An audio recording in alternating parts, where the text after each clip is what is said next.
Alwar Lok Sabha seat की भाजपा प्रत्याशी doctor Jyoti Mirdha इन दिनों अपने चुनावी प्रचार में जुटी हुई है। इनके तहत ज्योति मिर्धा आज डिडवाना के दौरे पर रही हैं।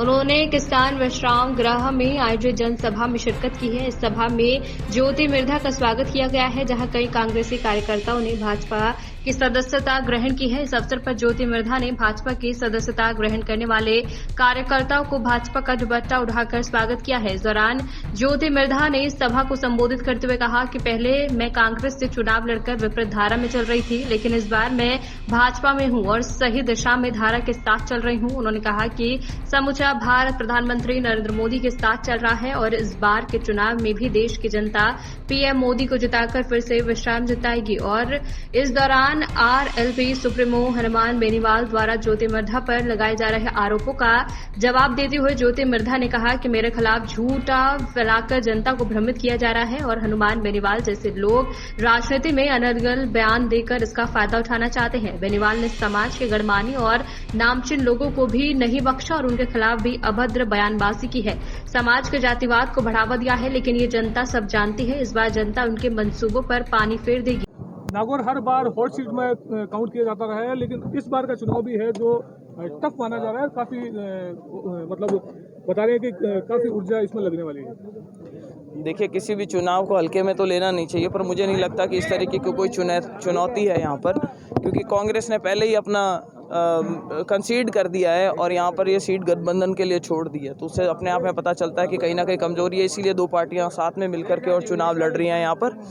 और मुझे लगता है कि जो आज का कार्यक्रम था उससे हमें बहुत ज़्यादा बल मिलेगा, भारतीय जनता पार्टी और मजबूत होएगी और इसका मैसेज आज पूरे ज़िले में जाएगा, पूरे लोकसभा क्षेत्र में इस चीज़ का हमें फ़ायदा होगा, क्योंकि आज जिस लेवल पे ज्वाइनिंग करी है और समर्थन मिला है वो बहुत ही बड़ा लेवल है। और मैं समझती हूँ कि ये हमारी राह को आसान करेगा, सामने वाले लोग जो हैं उनकी राहों को मुश्किल करेगा, ऐसा मेरा विश्वास है। आपको राजनीति जो है वो विरासत में मिली है, 3 पीढ़ियों से लगातार आप मिर्धा परिवार जो है नागौर की पृष्ठभूमि में एक मुकाम रखता है। रिसेंटली पिछले 1 दशक तक देखा जाए तो हनुमान बेनीवाल जो है बराबर मिर्धा परिवार के ऐसे आरोप जो है वो मिर्धा परिवार पर वो लगातार लगाते रहे, सार्वजनिक मंच से भी और मीडिया के माध्यम से भी। इस पर क्या कहेंगे? देखिए, हनुमान बेनीवाल जी जिस समाज से आते हैं वो मेरे ही समाज से आते हैं, लेकिन उन्होंने अपनी राजनीति का जो फॉर्मूला इख्तियार किया था वो ये किया था कि जितने भी समाज के बड़े नेता हैं उनको गाली बको, उनके लिए हल्का बोलो और सार्वजनिक मंचों के ऊपर उनके लिए ऐसे शब्द का इस्तेमाल करें कि भाई इन्होंने कुछ नहीं करवाया और जो करवाया वो तो मैंने ही करवाया।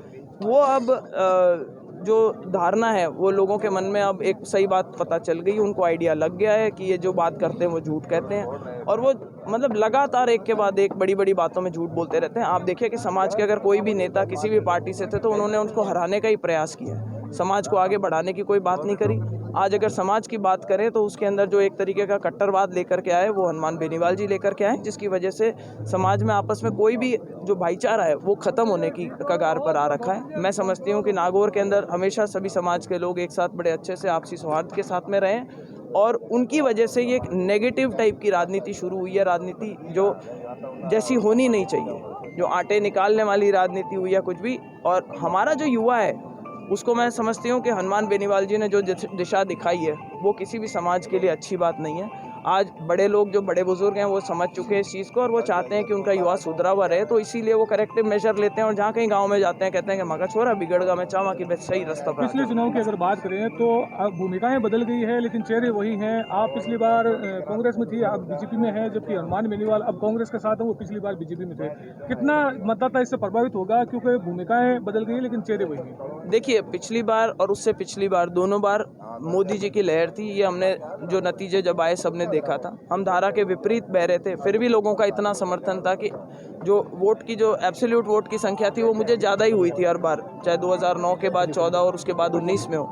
आज अगर हम देखें तो मोदी जी की तरफ से हम धारा के विपरीत चला करते थे, आज हम धारा के साथ चल रहे हैं। मुझे लगता है इस चीज़ का बहुत बेनिफिट मिलेगा, जब पूरे देश के अंदर एक मोदी जी का वातावरण बना हुआ है उस चीज़ का बहुत फ़ायदा मिलेगा। 36 कौम के लोगों ने आज आकर के यहाँ समर्थन दिया, उसका भी हमें बहुत फ़ायदा। कल आरएलपी ने एक शिकायत दर्ज कराई है जिला निर्वाचन अधिकारी के समक्ष। उन्होंने कहा कि आपने अपने निर्वाचन पत्र में जानकारियाँ छुपाई है, क्या कहेंगे इस पर? ये एक और अनपढ़ों की जमात है जो कि डिग्री लेकर के बैठे हैं लेकिन समझते नहीं हैं कि हम वो लोग हैं जो अच्छी लीगल टीम्स को कंसल्ट किया करते हैं और मैं यहाँ पे मीडिया के सभी बंधुओं को बताना चाहूँगी कि मात्र एफआईआर दर्ज करा देने से उस फॉर्म 26 के अंदर क्वालिफाई नहीं करते। जब पूरा लीगल हमारे को जब ओपिनियन मिला तब उन्होंने बताया कि सब चालान पेश होता है या सज़ा होती है, उसके बाद में आप क्वालिफाई करते हो और उसको आपको अपने फॉर्म में लिखवाना होता है। सभी लोगों से पता करके, पार्टी के भी बड़े वकील होते हैं, ये कोई ऐसी धान्य बुगानियों की पार्टी नहीं है जहाँ पे कोई आपको लीगल ओपिनियन नहीं दे सकता। बीजेपी के भी बड़े लॉयर्स थे, उन्होंने भी जब हम उनके संज्ञान में लेकर के आए कि एक ऐसी एफआईआर दर्ज हो रखी है, तो उन्होंने भी पता करके बताया और सब तरफ से लीगली हम बिल्कुल सही हैं, इसमें कोई डरने की बात नहीं है, कोई चीज़ ऐसी नहीं है जो हम छुपाना चाहते हैं। नागौर जिला 3 बड़ी समस्याओं से जूझ रहा है, पानी, बेरोजगारी और रिसेंटली नशा। इस पर आपका क्या पक्ष रहे और किस तरीके से आप देखिए, पानी के ऊपर ये जो सरकार है हमारी अभी जो नई बनी है भजन लाल जी की, डे 1 से इन्होंने काम करना शुरू किया। मेरा तो पहले से ही हमेशा फोकस रहा है Indira Gandhi lift canal phase 2 के पानी के लिए। मैंने बहुत लड़ाई लड़ी थी और आखिर फेज़ 2 का जो 5 तहसीलों में पानी आया उसको स्वीकृत करवा करके लेके आए थे। अब हमारा मिशन है जल जीवन मिशन के तहत कि वो पानी जो है वो घर घर टूटियों से लोगों के घर पहुँचे ताकि उनको सुविधा हो सके, विशेष तौर से महिलाओं को सुविधा हो सके। और दूसरी रही बात नशे की, तो मैं खुद ये जानती हूँ कि नशा, आप लोगों को मालूम है कि जो हमारे सामने वाले नेता हैं उनको कहीं ना कहीं उन्होंने इस चीज़ को प्रोत्साहित किया है। लोग आज भी अगर कहीं पे नशा लेकर के या मतलब नशीले पदार्थ लेकर के मिलते हैं तो वो पुलिस वालों को भी ये धमकी देते हैं कि हम नेताजी को फ़ोन करके आपको बताते हैं, आप हमें छोड़ दो। तो इसी से पता चल जाता है कि भाई इनको संरक्षण किसने दिया। आज हमारे बड़े बुजुर्ग जो हैं वो खुद इस चीज़ से बहुत परेशान हैं, समाज के सभी लोग बहुत ज़्यादा परेशान हैं कि भाई हमारा जो युवा है वो गलत दिशा में जा रहा है, नशे की ओर बढ़ रहा है। तो हम चाहेंगे कि ये चीज़ें सुधरें, रोज़गार के अवसर पैदा हों। हमारे यहाँ पे पढ़ाई लिखाई की जो पुरानी बातें हुआ करती थी, जो लोग अच्छी सर्विसेज में जाया करते थे, हम कोशिश करेंगे उनके लिए अपॉर्चुनिटीज़ बढ़ाएं ताकि हमारा युवा जो है सही दिशा में जा सके। मोदी जी का सपना है कि हमारा विकसित भारत होना चाहिए और जब तक हमारे युवा प्रोडक्टिवली हम एंगेज नहीं कर पाएंगे तब तक विकसित भारत का कोई सपना है वो अधूरा ही रहेगा। अंतिम सवाल, ज्योति मृधा नए प्लेटफॉर्म पे अपने आप को कैसा महसूस कर रही है?